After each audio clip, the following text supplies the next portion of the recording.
Viewers, quickly taking you to the national capital at this given point. These are visuals that we are bringing to you of the newly elected Vice President today, who is to take oath. And this is CP Radhakrishnan, who's just arrived. This is Vice Presidential oath-taking ceremony today.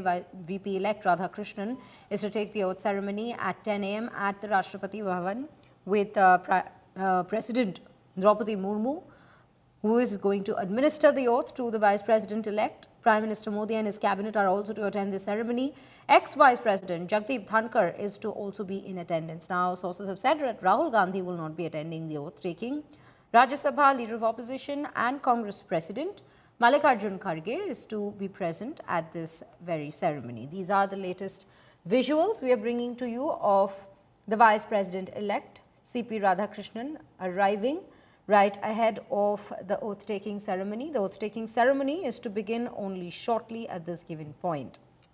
These are the latest visuals that we are bringing to you. There's also a crucial meeting that is to take place today post the oath-taking ceremony, details of which we are still awaiting in terms of what the agenda of that very meeting is. But these are preliminary details that we are given to understand at this given point of the oath-taking ceremony.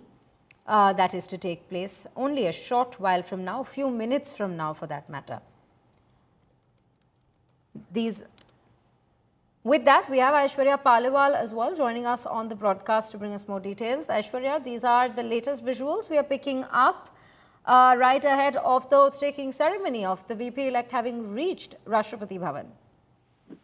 Well, in just a couple of minutes from now, in probably 20 minutes, we will see the ceremony taking place. Let me tell you, it's not a big, not a lot of people have been invited. The top people from the NDA, those are the ones who will be present. Droupadi Murmu will be the one who will be giving out the oath. The ceremony we are expecting will last for almost about an hour.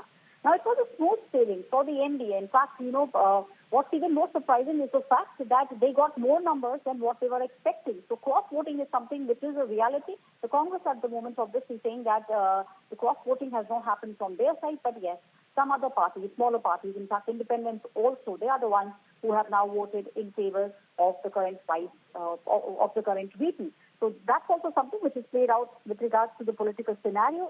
In about 20 minutes, we will see the ceremony taking place. And one thing that the BJP and the NDA are very, very clear about, they do not want to repeat of what happened with the former VP. He did step down because he was not well, but there was a lot of speculation with regards to what exactly happened in the power corridors. This is something that the NDA now will want to avoid at all the costs. Absolutely. In fact, Aishwarya, there's also a crucial meeting that is to take place after the oath-taking ceremony. If you could just throw some more light upon that very meeting that is to be held.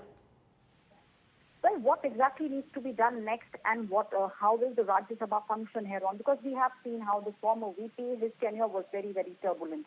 The opposition used to point fingers, the famous mimicry also that was done by Kalyan Banerjee of Jagdeep Dhankhar, that also in fact is a blot. If we speak about if we speak about the tenure of the former VP, so those are the kind of things that do not need to be repeated. The opposition, in fact, also had thought of the impeachment. They could not get the total number of votes that were required to go ahead, but the impeachment actually was something that the opposition did actually go ahead with. So these are the things that should not happen. What needs to be done next, and also the kind of bills that we will see in the upcoming times, those are the things that will now be discussed in this meeting.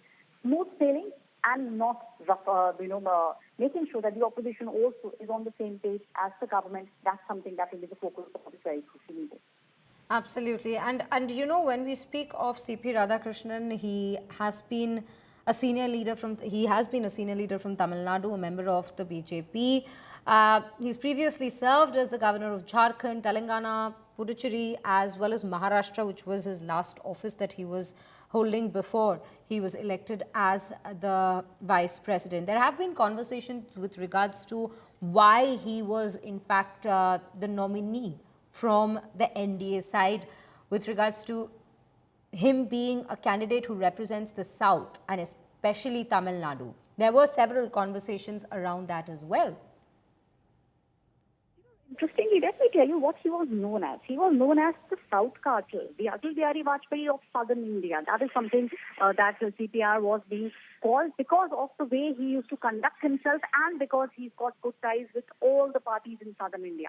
Now, this is something which actually is a rarity for someone from the BJP, because we have seen how BJP time and again has been looking at South. It's the bastion that they have not been able to conquer yet, a fort that BJP very keenly is looking at, except the state of Karnataka. BJP has been trying to make sure that, it has its presence felt in other states also, not being able to do so in large numbers so far. But yes, that is what BJP at the moment is looking at, and that's the reason why he was a top choice, the top pick. Also, his personal relationships with the top leaders in southern India, that's also something that played a pivotal role. And see, this title bestowed upon him, the Atul Bihari Vajpayee of South. So now this is something which is not given to all those, which is given to all the people. But yes, giving this title to him, makes the picture very, very clear. His personal rapport also played a big role, and that's the reason why we saw 452 votes coming in the kitty of the NDA.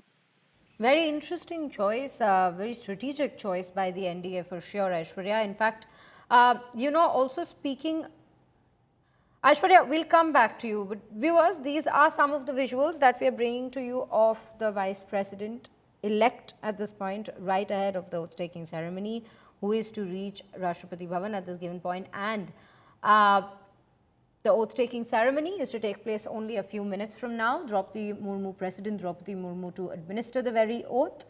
Prime Minister Modi, his cabinet, all will be attending the very oath-taking ceremony. We have seen the previous, that was the 14th Vice President of the country, Jagdeep Dhankhar. He also will be in attendance. It's being said he also will be in attendance of this very ceremony. There were turbulent times during his tenure. So a meeting is to take place today after the oath-taking ceremony to ensure not just the fact that CP Radhakrishnan takes up the role as seamlessly as possible at this given point, given the parliament is not in session currently, but also the fact that it isn't a repeat occurrence of what happened with the previous vice president. The times are smoother and the situation is better. Those are some of the very aspirations from the tenure of CP Radhakrishnan, a very strategic choice by the NDA that was in fact nominated, that my colleague Aishwarya was also highlighting.